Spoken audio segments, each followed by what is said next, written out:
We're going to come over here. A networking moment for student journalists. We do a lot of work on the ground here in South Florida. At our very own university. Car enthusiasts at the heart of it all. That car show looks big. At an expo showcasing the art of automobiles. And race weekend for NASCAR fans. We get through qualifying, so we're one of the last cars. We're at the biggest chance of getting some rain. With a little twist in the tracks, these stories and more coming up on Newsbreak. Hello, South Florida. I'm Anthony Cruz. I'm Valentina Gaspari. Today is Monday, February 19th, 2024. Live from the Lee Caplin School of Journalism and Media in North Miami, this is Caplin News. The United States strikes back with 5 targeted attacks against a rebel group with ties to Iran.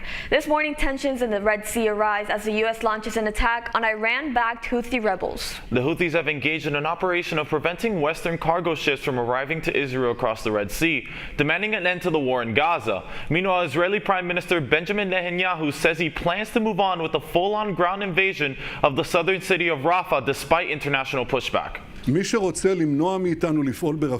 is telling us not to operate in Rafah is telling us to lose the war. The Houthi group says this morning that it significantly damaged the British cargo ship and shot down a U.S. drone. Florida Governor Ron DeSantis is aiming to pass new legislation regarding a law that takes certain books off the shelves of public schools. DeSantis has continued to criticize the Florida Department of Education's handling of the situation. While DeSantis claims that Florida does not ban books, the law claims to restrict books about sexual education, orientation, or gender identity for young students. This weekend, FIU hosted the general body meeting for the National Association of Black Journalists South Florida Chapter College Tour. It was to discuss scholastic opportunities for high school and college students, as well as connect aspiring reporters with career opportunities in the field. I am at the general body meeting for the National Association of Black Journalists South Florida, which took place at FIU. Industry professionals, guest speakers, and students were all in attendance. Florida International University was the second stop of the college tour of the local chapter. Calvin Hughes serves as the chapter's president. So we are trying to do what's called a college tour. So we're hitting different colleges, having our monthly meetings on each college campus. The meetings are held every third Saturdays of the month. Student involvement among high schools, local colleges, and universities are highly encouraged. We do a lot of work on the ground here in South Florida that is just specific to, where we live and the people that, live around us. The South Florida chapter of the NABJ gave me a scholarship, and that really catapulted me to Howard University, and to become the editor of our student newspaper, The Hilltop, and then to come back to Miami, where I served as an editor at the Miami Times. Bea Hines, the first black woman reporter to work for the Herald, was a guest speaker. So I went to work for the Miami Herald, and I did not know that I was like the first black person in a white collar position there. Here it is 50 years later, she's talking with us about what it's like to be a journalist, and no one believed in her. She believed in herself. You've got to know that you're somebody, because some people will put you down all the time. I'm Stan Bobrin, Caplin News.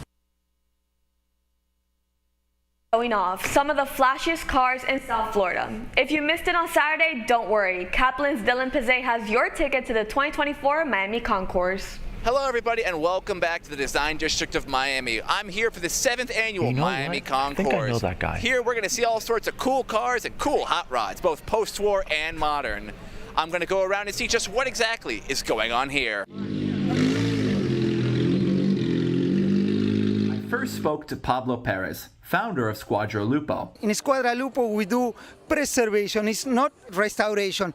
We leave the patina. If we have a scratch, we leave it like that. My whole life, I've been with race cars, so it's nothing new. Transport, my passion to all these babies and also my team. So it's all, a whole thing. I then went to check out the Ferrari exhibit, where I found FIU student and Ferrari fan, Andy Hernandez. It's culture, it's history. I mean, Ferrari is home to one of the greatest F1 drivers ever, which is Michael Schumacher, and also like Lewis Hamilton is coming next year, so that's huge. Ferrari is just one of my favorite sports cars. One of the greatest Italian cars ever made. It's history. Finally, I spoke to young Evan Walker, a car enthusiast who likes to take pictures. I saw some cars on the sidewalk and I researched it. I'm like, that car show looks big. I was like, well, these cars are like, I might not ever see these again. Like, these are really rare, and I just like cars, so I came to see them and take photos. Well, that's all the time we have here. The Miami Concours will return next year for their 8th annual event. For Caplin News, I am Dylan Pizet.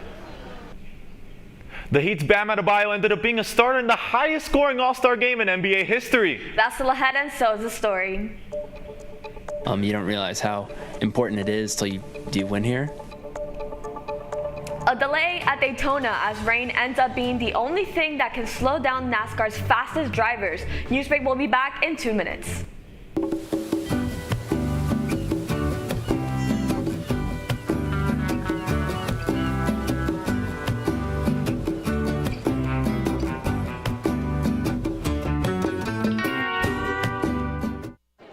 The black truck? Hey, Christina from accounting. Yeah, hi. Hey, I used to date a girl named Christina. Oh, really? Yeah, and then she dumped me for my best friend. You want to see some photos of them that I took? I don't. I thought we talked about this, buddy. Buzz and overshared again? Yeah. Yeah. I'm gonna call a car. That's a smart idea. So yeah, I know, that's why I did it. Hey, you're gonna get back to the top of the mountain. Does that mean I'm gonna get back with Christina? No. Oh. No.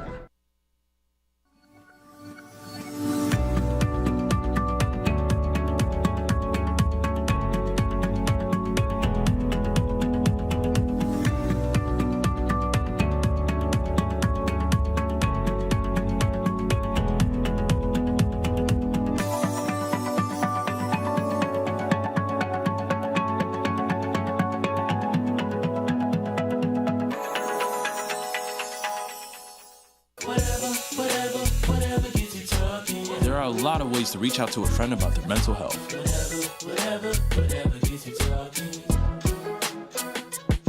Learn how you can help at seizetheawkward.org. Bill is a family man. He invests his money wisely and provides a good life for his children. Just one problem. He often opens emails from senders he doesn't know, and his computer is not password protected. One day, Bill checked his bank account and 94% of malware attacks originate from emails. Don't be like Bill. Take your cybersecurity seriously.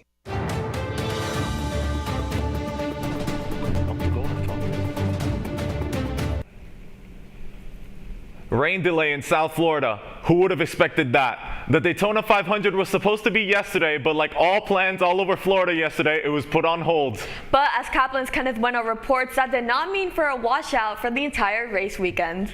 The schedule for Saturday and Sunday was supposed to signify the start of the 2024 NASCAR season, but both the Xfinity Series opener and the running of the 66th annual Daytona 500 are postponed due to the threat of rain.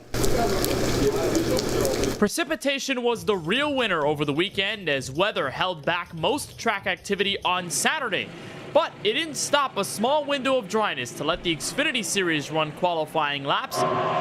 An important race in itself against each other and the forecast. Yeah, I mean, I think I feel good. I feel like we brought a good car here. We just got to make sure we get through qualifying. Since we're one of the last cars, we're at the biggest chance of getting some rain and getting canceled, not getting to even do a lap. The qualifying session happened after Friday's intense NASCAR Craftsman Truck Series opener, one of 2 races completed in the dry.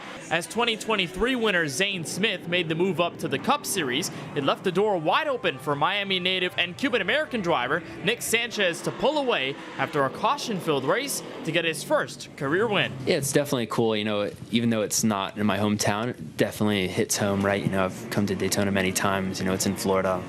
If you would have asked me, you know, yesterday what winning at Daytona would have meant, I probably wouldn't have said a whole lot. And I'm pretty sure I've said that in an interview. And honestly, after winning, it's pretty surreal. You don't realize how important it is till you do win here. While the Cup Series ran practice laps earlier that evening, they could not stop the overwhelming weather from taking over and forcing them to pull in for the weekend. While the rain washed out any hope of running the 66th Great American Race on schedule, a historic doubleheader will take place today, starting with the United Rentals 300 at 11 a.m., followed by the Daytona 500 ready to take the green at 4 p.m. Reporting from the Daytona International Speedway, Kenneth Bueno, Caplin News. This morning is all smiles for the FIU women's basketball team as they made light work of Louisiana Tech this Saturday. Owls baseline on Saturday for the anticipated rematch.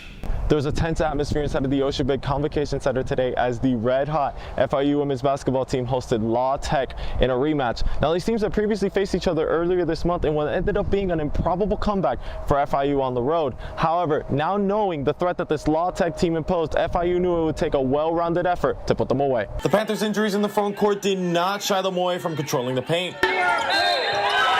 Courtney Precker led the way in the post while Maya Kone anchored the defense. What held FIU back early on, though, was the team's sloppiness with the ball, coughing up enough turnovers to keep La Tech in the game. The Panthers' offense would finally click in the third, though.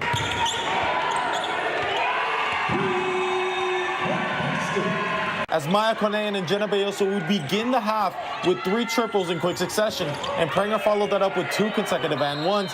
FIU would go on to outscore La Tech 24-9 in the third and run away with the game.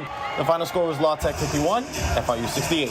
FIU now has a tough road set ahead of them before they come back home to close out the year. They will look to continue on the right foot when they take on Liberty on Thursday. For Caplin News, I'm Anthony Cruz. This morning, NBA players are enjoying a few days off as All-Star Weekend wrapped up last night. Following an All-Star Saturday night that included not 1 but 2 competitive three-point contests, the All-Star game didn't match the hype.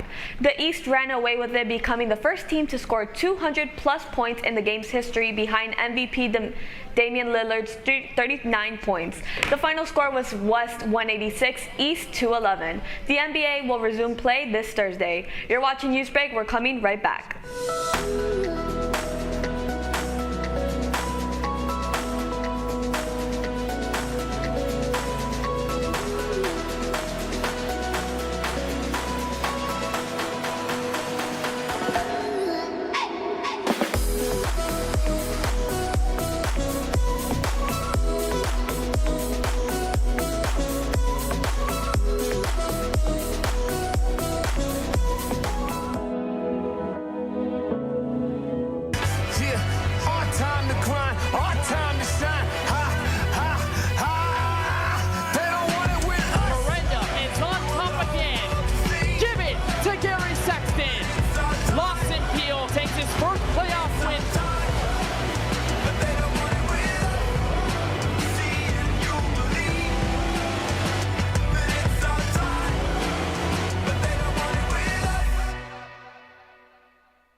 Radcliffe Art and Design Incubator is the velocity accompanying the fellow's rudder, as in a boat.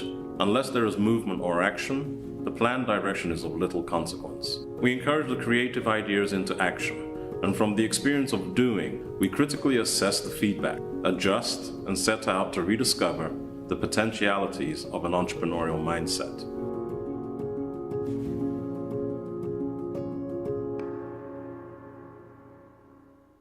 Stand is precise, no margin for error. Dare to forget that. Dare to have fun with it. Get weird with it. Dare to send those old STEM theories flying past the neighbor's house into outer space. Dare to program something internet-breaking, record-breaking. Dare to blow their minds. Dare to learn the difference between sedimentary and metamorphic rock. Go find those rocks. Dare to keep daring. Dare to STEM. Check out She Can STEM to get started. That's all the time we have for Newsbreak. I'm Anthony Cruz. I'm Valentina Gaspar. Get more news anytime at caplinnews.fiu.edu.